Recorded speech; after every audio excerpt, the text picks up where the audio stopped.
اعوذ باللہ من الشیطان الرجیم، بسم اللہ الرحمن الرحیم۔ فرمان مصطفیٰ صلی اللہ علیہ وآلہ وسلم نے فرمایا، تمہارے دنوں میں سب سے افضل دن جمعہ کا دن ہے۔ اس دن کثرت سے درود پاک پڑھا کرو، کیونکہ تمہارا درود مجھے پہنچایا جاتا ہے۔ حضور صلی اللہ علیہ وآلہ وسلم سے کسی نے پوچھا، کس وجہ سے اس دن کا نام جمعہ رکھا گیا ہے؟ فرمایا، رسول صلی اللہ علیہ وآلہ وسلم نے فرمایا، اس لیے کہ اس میں تمہارے والد حضرت آدم علیہ السلام کی مٹی جمع کی گئی، اسی میں بے ہوشی اور اٹھنا ہوا، اسی میں پکڑ ہے یعنی کہ قیامت ہے، اور اس کی آخری 3 گھڑیوں میں ایسی گھڑی ہے جو اس میں اللہ تبارک و تعالیٰ سے دعا مانگے اس کی قبول ہو۔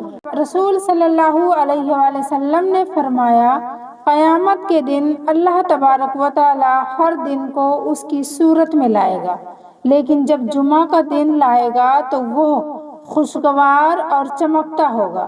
اسے دنیا میں پڑھنے والے یوں گھیرے میں لیے ہوں گے جیسے دلہن گھیری ہوتی ہے، جیسے اس کے شوہر کے پاس لے جایا جانا ہوتا ہے۔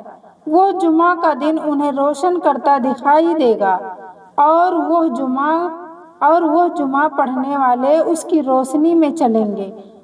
اس کے رنگ سفیدی میں برف کی طرح ہوں گے، جبکہ خوشبو کستوری سے بڑھ کر ہوگی۔ وہ کافور کی گویا پہاڑوں میں گھسے ہوں گے۔ دونوں جہانوں والوں میں گھل مل جانے والے صرف مؤذن ہوں گے، جو ثواب کی خاطر اذانیں کہتے رہے ہوں گے۔ حضرت ابو ہریرہ رضی اللہ تعالیٰ عنہ سے روایت ہے کہ رسول صلی اللہ علیہ وآلہ وسلم نے فرمایا، ان سارے دنوں میں جن میں کی سورج نکلتا ہے، یعنی ہفتے کے 7 دنوں میں سب سے بہتر اور افضل جمعہ کا دن ہے۔ اسی دن آدم علیہ السلام پیدا کیے گئے، اسی دن جنت میں داخل کیے گئے، اور اسی دن جنت سے نکالے گئے، اسی دن جنت سے نکال کر دنیا میں بھیجے گئے ہوگے۔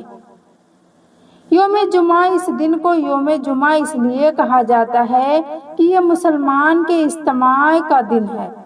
آسمان اور زمین اور ساری کائنات جو اللہ تبارک و تعالیٰ نے 6 دنوں میں پیدا فرمائی، اس میں سے آخری دن جمعہ کا ہی ہے، جس میں اس پیدائش کا کام مکمل ہوا۔ یہ دن اللہ تبارک و تعالیٰ کی خاص برکتوں اور رحمتوں کا دن ہے، اسی لیے اس دن میں بڑے بڑے واقعات اللہ تبارک و تعالیٰ کی طرف سے واقع ہوئے اور واقع ہونے والے ہیں۔ اس دن کی انہی خصوصیات کی وجہ سے اہم اور شاندار اجتماعی نماز کے لیے جمعہ کا دن مقرر کیا گیا ہے۔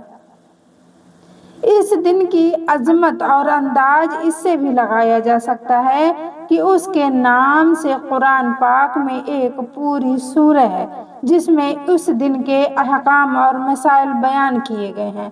اس کا نام ہے سورہ جمعہ۔ سورۃ الجمعہ اس کا نام ہے جو قرآن میں بتایا گیا ہے۔ جمعہ کے دن حضرت آدم علیہ السلام کو پیدا کیا گیا۔ جمعہ کا دن تمام دنوں کا سردار ہے۔ جمعہ کا دن عید کے دن کی طرح ہے۔ جمعہ کے دن کی برکت امت محمدیہ کو خاص طور پر عنایت کی گئی ہے۔ جمعہ کے دن ایک خاص گھڑی ہے جس میں دعائیں قبول ہوتی ہیں۔ جمعہ کا دن ایک ایسا دن ہے جو سارے دنوں سے افضل ہے۔ اس کی تعریف کیے ہیں خود محمد صلی اللہ علیہ وآلہ وسلم نے جمعہ کے دن کی بہت تعریف کی ہے۔ اس میں کچھ ایسی گھڑی بھی آتی ہے جس میں دعائیں قبول ہوتی ہے۔ پھر ملیں گے ایک نئے ٹاپک کے ساتھ۔ السلام علیکم۔